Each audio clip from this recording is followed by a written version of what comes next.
I'd like a tattoo of this really awesome Chinese symbol that I saw. We're definitely gonna need your parents to come sign off on that tattoo. Why can't I do what I want? It's my body, my choice. Because you're 14. All right, tattoos are permanent. You're gonna regret it one day.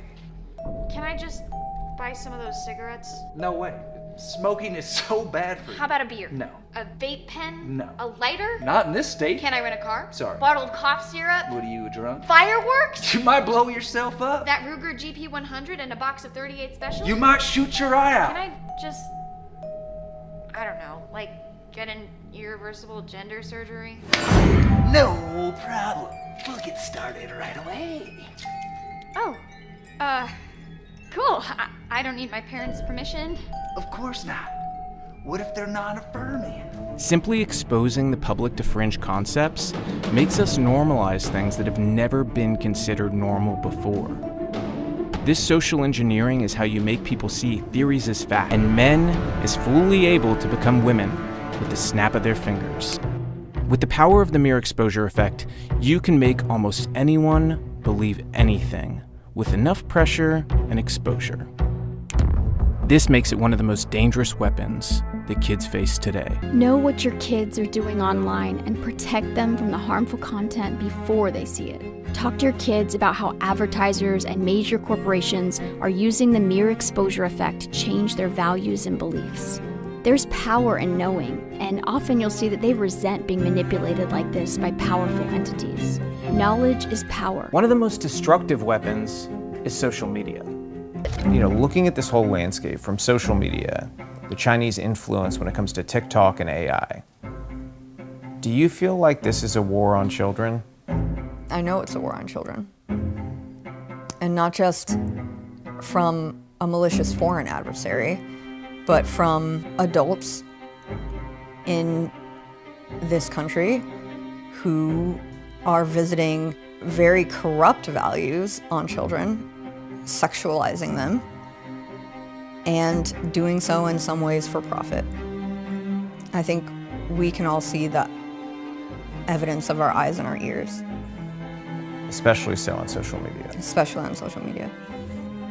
And maybe becoming a mom awakened me to this danger, and sort of the scales fell from my own eyes. But like they said, you know, we're coming for your kids. Yeah. And they are. And they have.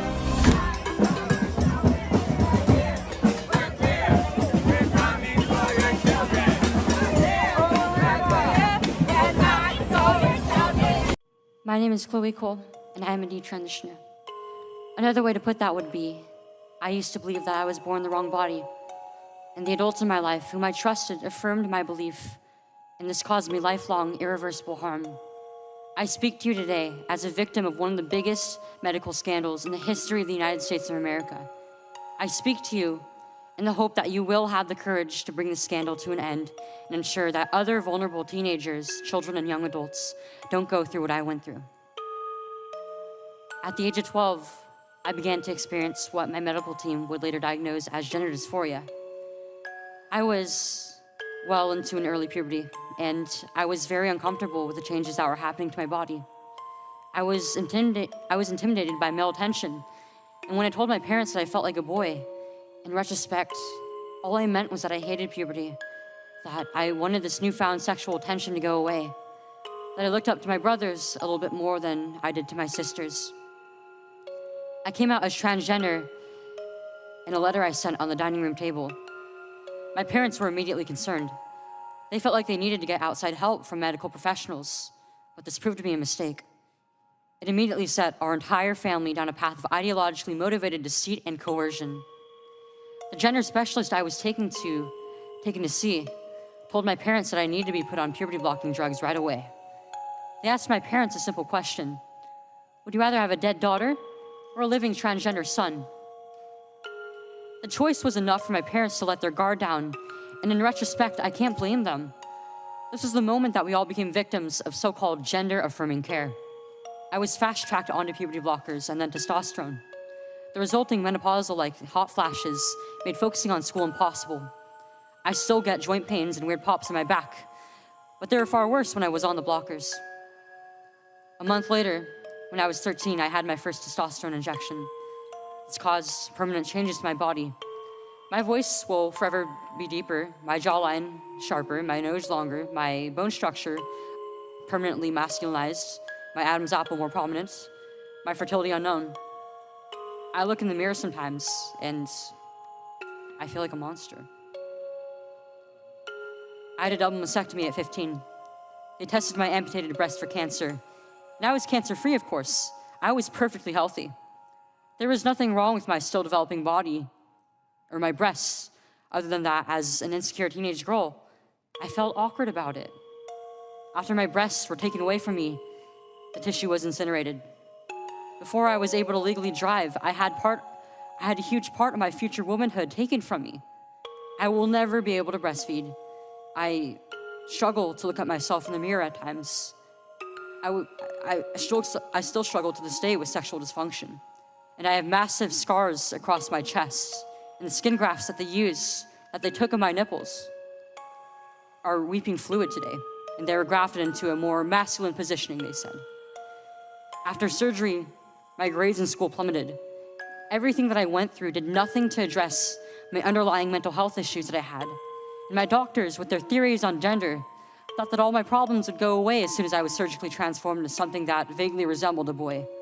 Their theories were wrong. The drugs and surgeries changed my body, but they did not and could not change the basic reality that I am and forever will be a female. When my specialist first told my parents that they could have a dead daughter or a live transgender son, I wasn't suicidal. I was a happy child who struggled because she was different. However, at 16, after my surgery, I did become suicidal. I'm doing better now, but my parents almost got the dead daughter promised to them by my doctors. My doctors had almost created the very nightmare they said they were trying to avoid. So what message do I want to bring to American teenagers and their families? I didn't need to be lied to. I needed compassion.